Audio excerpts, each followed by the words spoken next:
The worst part of losing someone isn't when they leave. It's when they're still right there, smiling at you across the dinner table, pretending nothing's wrong, while your heart already knows the truth. I'm a 32-year-old guy. Husband, father, provider. The whole American family dream package. I used to believe that if you worked hard, loved harder, and chose your family every single day, life would reward you back. Turns out, life doesn't care about effort. It cares about timing, secrets, and whatever people do when you're not looking. My wife, Emily, wasn't some random mistake I stumbled into. She was the girl everyone rooted for, the one who made the room feel lighter just by laughing. We met at work back when life was simple, and my only problem was whether my car would start in the winter. She had this calm energy that made everything feel less heavy. I didn't fall fast. I fell steady. The kind of love that builds brick by brick. Thought that meant it was stronger. We dated for 3 years. We survived long shifts. Her losing her mom, me getting laid off once, moving apartments 3 times, and somehow those struggles bonded us instead of breaking us. When I proposed, I didn't cry. I didn't shake. I felt sure. Like, yeah, this is my person. My future is safe. Marriage started, honestly perfect. Not the fake Instagram kind. The real kind. We argued sometimes about dumb stuff like laundry, or who left the gas tank empty. But we talked. We kissed in the kitchen. We held hands in the car. We had inside jokes. We felt like a team. Then life upgraded from just us to holy crap, we're parents. Our son was born, and everything changed in that quiet, terrifying, beautiful way parenting hits you. The sleepless nights. The panic over every sneeze. The small moments like tiny socks on the couch and baby laughter at 2 a.m. We were exhausted, but we were happy. Or at least I thought we were. Because somewhere between midnight bottle feeds and bills and responsibilities, something shifted. Not fast, not dramatic, just off. It started with little things. She got quieter. Not sad, just distant. Like she was always thinking but never saying what it was. Sometimes I'd ask if she was okay, and she'd smile and say she was just tired. And I believed her. Because what husband wants to assume the worst? She started guarding her phone a little more. Not in a shady way. Just different. Like if I walked by, she'd tilt the screen away. If it buzzed, she'd answer it quicker than before. I never questioned it because I trusted her. This was my wife. The woman who cried when she saw soldiers reunite with their families on TV. The woman who would check if I ate even when she hadn't. The woman I built everything with. But hits don't come like thunderstorms. They come like slow leaks. She stopped laughing as much, stopped initiating hugs, stopped crawling into bed close to me. She'd fall asleep facing the wall. I'd lie there staring at the ceiling, telling myself every excuse in the world. She's tired. She's overwhelmed. It's motherhood. It's stress. It's just a phase. And I swallowed every lie because the truth felt too dangerous. Meanwhile, I kept trying harder. I cooked more. Bought little surprises. Gave her space when she said she needed it. Tried to be this rock-solid husband. Thinking maybe if I poured enough love in, something would switch back on. But something inside me started to ache. Not anger. Not jealousy. Just this slow, terrified awareness that I was losing the person I built my life around. While still living in the same house. I remember one night especially. Our son was asleep. The house was quiet. The kind of quiet that feels loud. I sat next to her on the couch, and she leaned slightly away without even noticing. Not dramatically. Just enough to hurt. I joked about it, teased her, tried to lighten the moment. She smiled, but her eyes didn't. If you've ever loved someone deeply, you know when their eyes stop choosing you. I didn't confront her. I didn't accuse her. I didn't start a fight. Instead, I did what too many people do. I convinced myself it was in my head. Because if it was just stress, it would pass, right? If it was just exhaustion, she'd come back. If it was just life, our love was strong enough to survive. So I stayed quiet. I stayed patient. I stayed hopeful. But hope can be cruel when it asks you to wait for a person who may never really return. Weeks went by and the distance didn't shrink. It grew, in silence, in smiles that didn't reach her heart, in conversations that felt like business meetings rather than love, in hugs that felt like obligations, in kisses that stopped happening. And then, one night, something finally snapped awake inside me. Not because of a big confession, not because of a dramatic reveal, but because she laughed. We were at a family gathering. She laughed at something someone said. Really laughed. That warm, bright laugh I hadn't heard in months. And it hit me harder than any fight ever could. She wasn't broken. She wasn't numb. She wasn't lost. She just wasn't like that with me anymore. On the drive home, she hummed to the radio. I gripped the steering wheel and stared straight ahead, pretending everything was normal, pretending my chest didn't feel like it was collapsing. pretending I didn't finally understand that something was very, very wrong. That was the night I stopped lying to myself. I didn't have proof. I didn't have evidence. I didn't even have a clear theory of what was happening. But I had a feeling. And sometimes a feeling is the loudest alarm there is. I wish I could tell you I was brave right away, that I confronted her that night, that I demanded honesty, that I chose myself. But I didn't. I went home, kissed her forehead, tucked my son in, and lay awake staring at the ceiling again. Only this time, I knew this wasn't just stress anymore. This was the beginning of something I wasn't ready to face. And I had no idea how far it was about to go, or how badly it was going to change everything I thought I knew about love, loyalty, and family forever. That night changed something in me. Not like a hero moment. More like when you finally admit a wound isn't just a scratch anymore. I stopped pretending. I started paying attention. I noticed patterns. Her phone was never more than 6 inches away from her. Bathroom, phone, cooking, phone propped up against the toaster. Bedtime, phone under the pillow like a secret. She started dressing nicer on random days, doing her hair, putting on perfume just to feel good. And listen, I support that. I loved seeing her feel confident.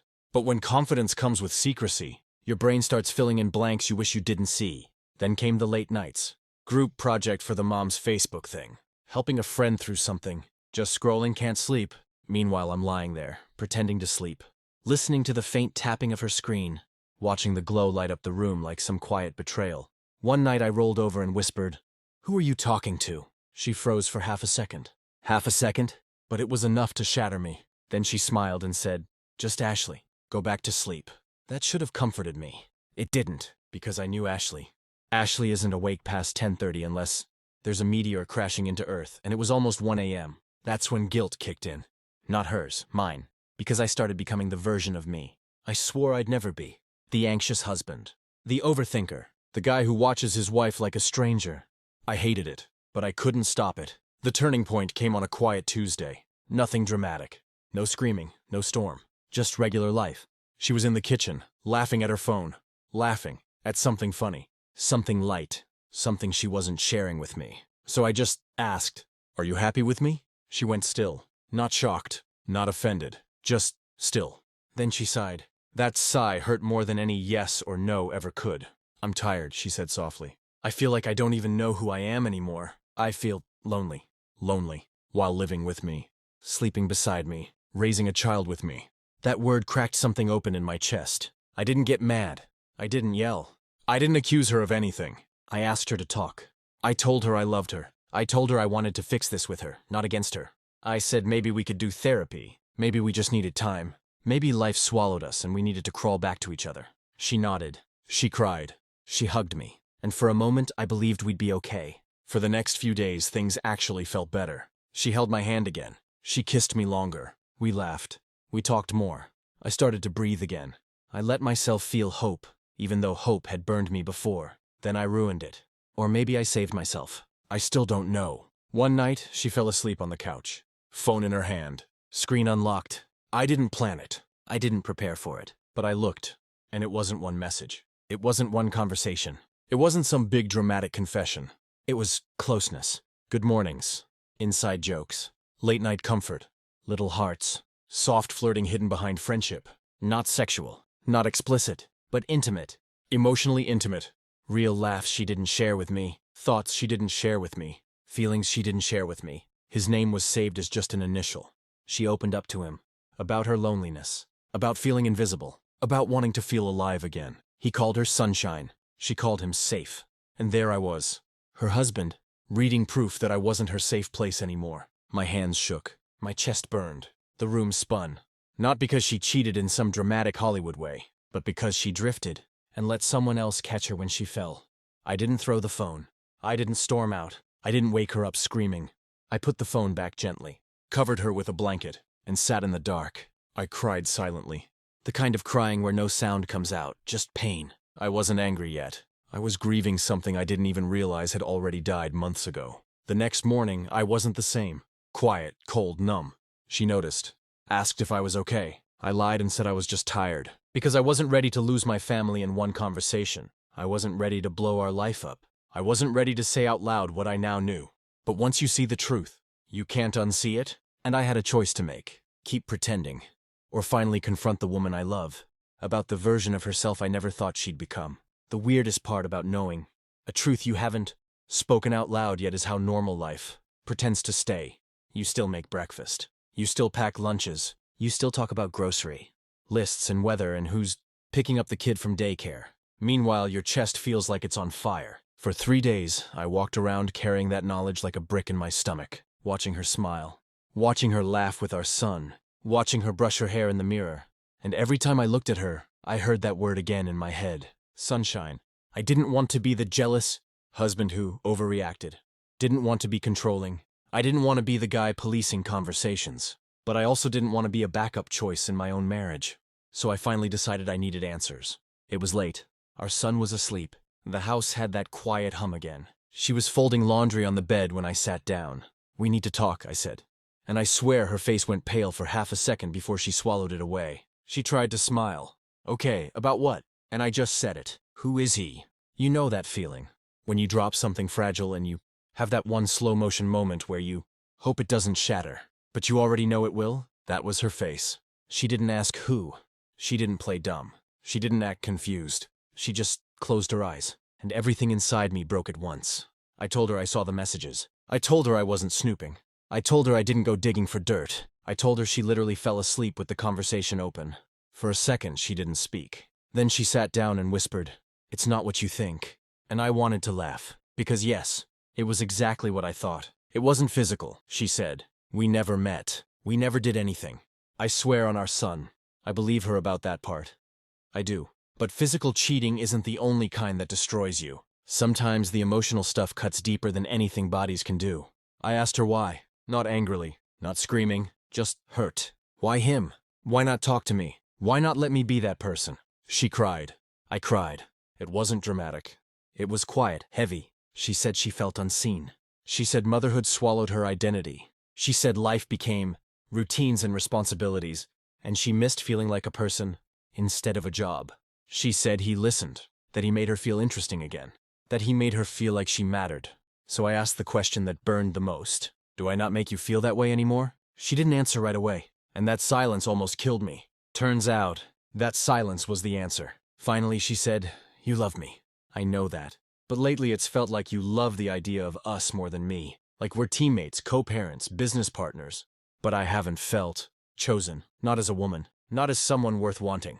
That one hurt. Because I thought I was doing everything right. Working, helping, being present. Turns out you can do everything right and still fail at what actually matters. I asked if she loved him. She shook her head instantly. No. Too fast. Too defensive. Too desperate to sound sure. Then she said something I still can't forget. "I don't love him.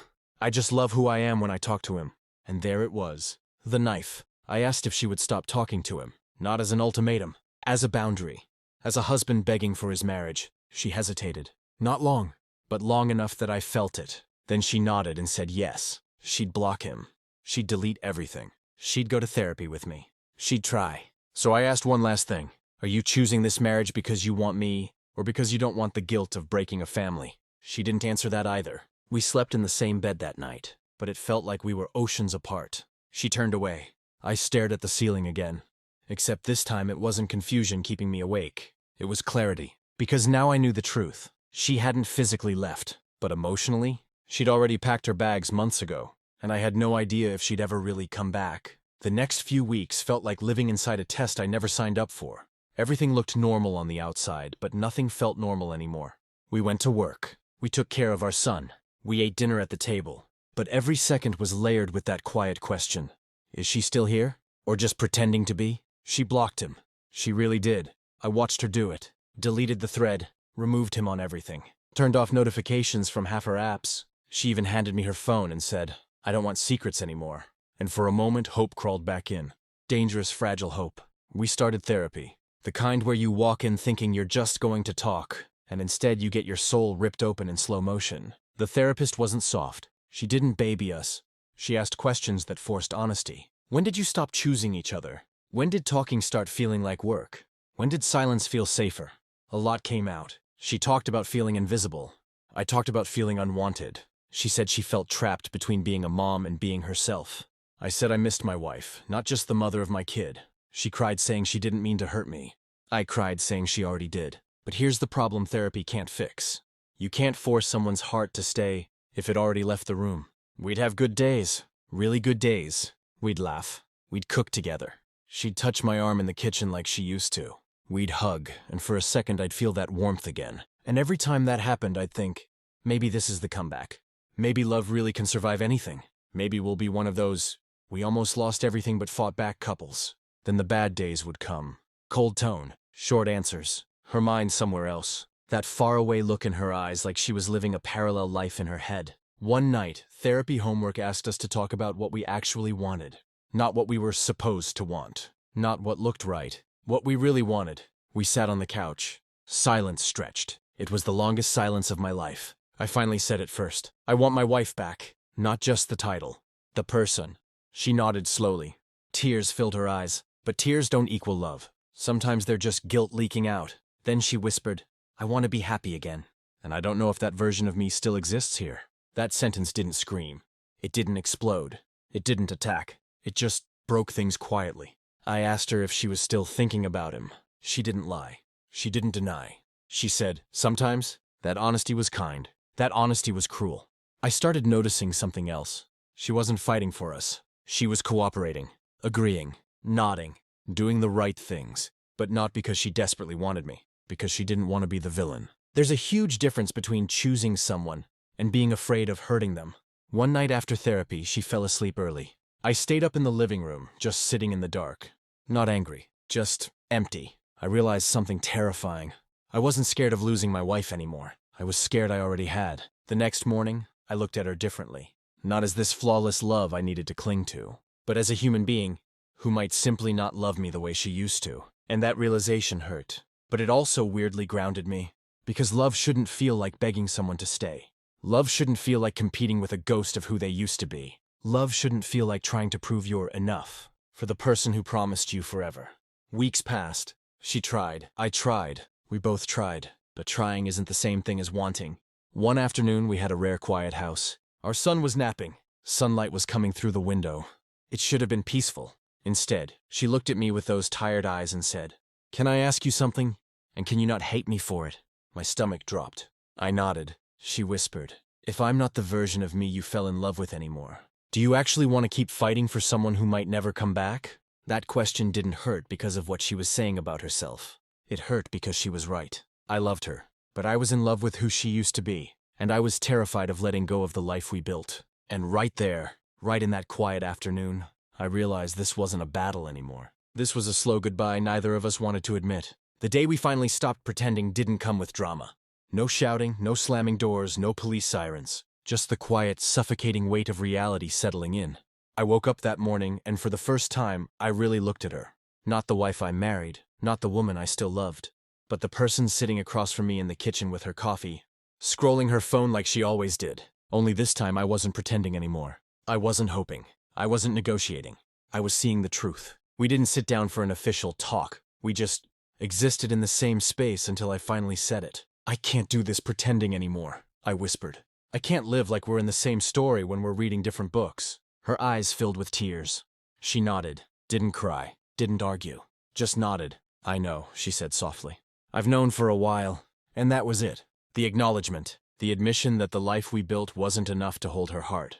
Not anymore. We spent that day quietly packing some of her things. Not angrily, not like enemies, just deliberately. Because even in heartbreak, there's respect when you've built something real together. When the kid's involved, when years of shared laughter and late-night whispers and inside jokes exist like tiny fingerprints on every corner of your life. Our son watched, confused, and I realized something vital.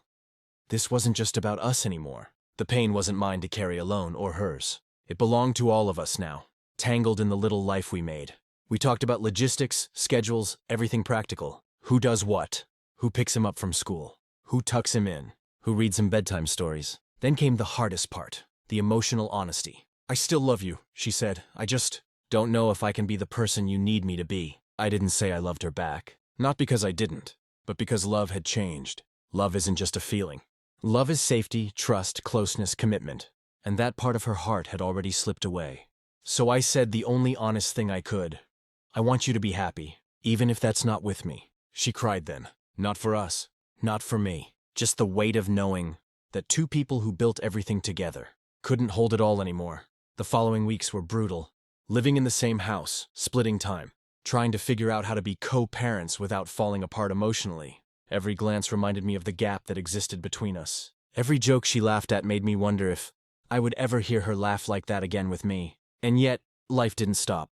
Our son still learned to walk, still said his first words, still smiled at both of us without knowing any of the tension tearing through the walls.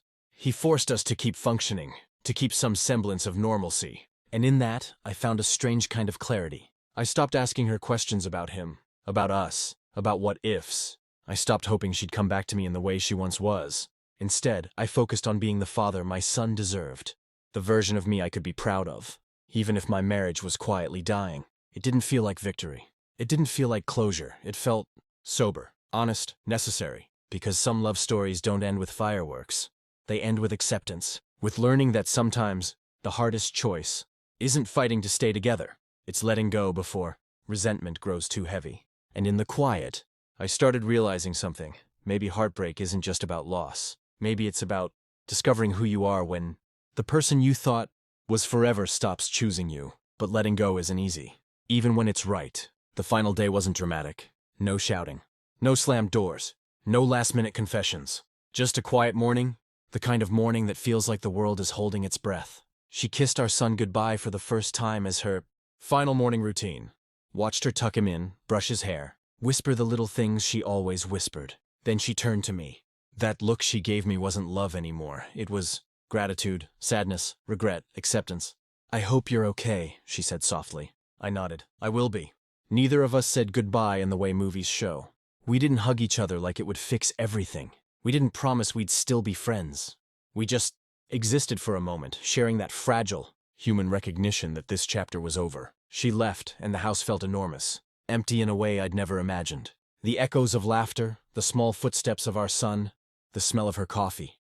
Everything lingered, but she didn't. The first night alone was brutal. I stared at the ceiling, the familiar weight in my chest, the ache in my heart.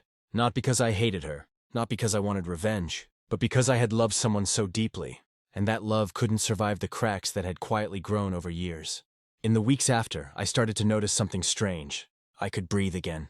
I could laugh again, but the laughter felt hollow sometimes, because it carried the ghost of what I'd lost. I realized that heartbreak isn't about hating the person who leaves. It's about grieving the person you thought they were, and the life you thought you'd have together. I stayed in the house for a while.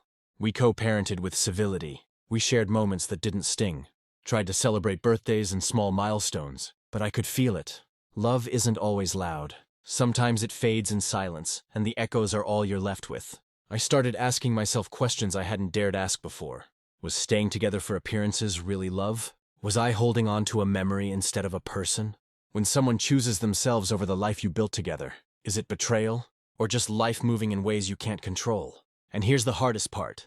There isn't always an answer that makes it feel right. Sometimes the moral of a story isn't a lesson in revenge or closure. Sometimes it's a moral dilemma that lives in your chest, keeping you awake. If the person you love stops choosing you, do you fight for them no matter what? Or do you let them go for the chance at their happiness, even if it breaks yours? Because that's the truth I carry every day. I loved her enough to let her go. And I still wonder, did I do the right thing? What would you do if you were in my shoes? Fight for the love you thought was forever? Or step aside and watch them walk away for their own happiness? Because sometimes, the hardest choice is the one that doesn't feel like a choice at all.